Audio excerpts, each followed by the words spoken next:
Vamos a quedarnos en la localidad de Ibarlucea visitando también establecimientos escolares, y en el Jardín Jacarandá se estuvo desarrollando este último miércoles una charla con un psicólogo, Marcelo Rocha, quien estuvo llegando al jardín para poder dialogar con los niños. Es una charla que tiene que ver con el aprendizaje, con la crianza, con la clínica, fundamentalmente desde esta época, ¿no? Desde los inicios, desde muy chiquititos, en donde, bueno, es muy importante entender justamente esa educación para transitar después el desarrollo normal de cada persona hasta llegar a la adolescencia, después la adultez. Bueno, son temas que a poquito también tratan de reflejar en este tipo de charlas desde el jardín hacia, por supuesto, sus alumnos. Vamos a compartir lo que nos decía el psicólogo, también quien es la directora del jardín. Estamos hablando de Karina Durán. Nos atendieron y nos explicaron sobre esta jornada que se desarrolló entonces el pasado miércoles en el establecimiento.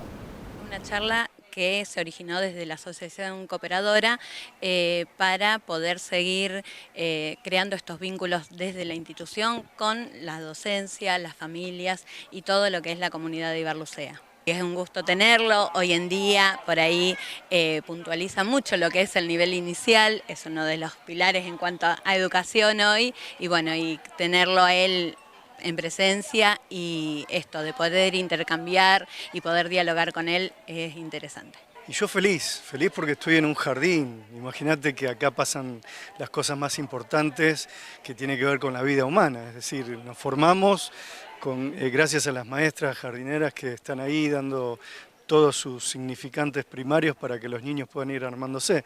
Así que contento gracias a la invitación de Karina, de la asociación, y bueno, realmente muy contento de poder pensar con los padres, con los docentes, todo lo que tiene que ver con las infancias de hoy, es decir, los modos de crianza, los modos de educación y muchas cuestiones que se juegan en torno a la patologización de la infancia, que casualmente para mí particularmente es lo que más me preocupa últimamente. ¿Qué es lo que te está preocupando ver en sí? Lo que más me preocupa tiene que ver con esto, con la cantidad de niños que están siendo mal rotulados, mal diagnosticados a tan temprana edad.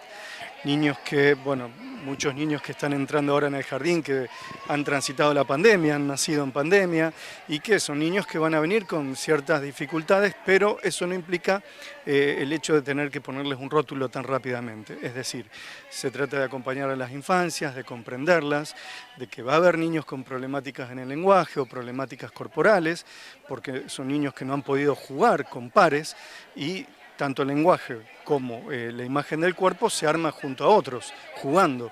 Y realmente estas son cuestiones que vamos a tener que estar pensando, por eso creo que hoy vamos a hablar un poquito de eso, para que docentes y familias estén tranquilos, tranquilas, para acompañar a los niños en esa construcción que es la infancia. Mirá, yo soy psicoanalista, y para los psicoanalistas hay dos tiempos cruciales en la vida de un ser humano, la infancia y la adolescencia. Le llamamos las dos neurosis más importantes, es decir, ahí acontecen las turbulencias y las experiencias más importantes, las cuestiones más pasionales vividas en los vínculos, que hacen que seamos lo que hoy somos como adultos, ¿no? Es decir, hay que cuidar mucho a la primera infancia y a la adolescencia para tener futuros adultos. El resultado de un adulto. Exactamente, con menos problemáticas psíquicas, podemos decir. Entonces es crucial, pero la infancia es donde se arma todo, donde se anuda todo y donde se da todo no solo en términos cerebrales, es decir, claro que un niño tiene un cerebro y sin un cerebro no aprende, pero en la infancia se dan cosas más humanas, más sensibles, que se llaman los afectos y la construcción de la subjetividad, es decir, esa personalidad que van armando los niños, algunos más rebeldes, otros más inhibidos, otros con más mieditos, pero bueno, que tienen que ver con sus características de ellos, ¿no?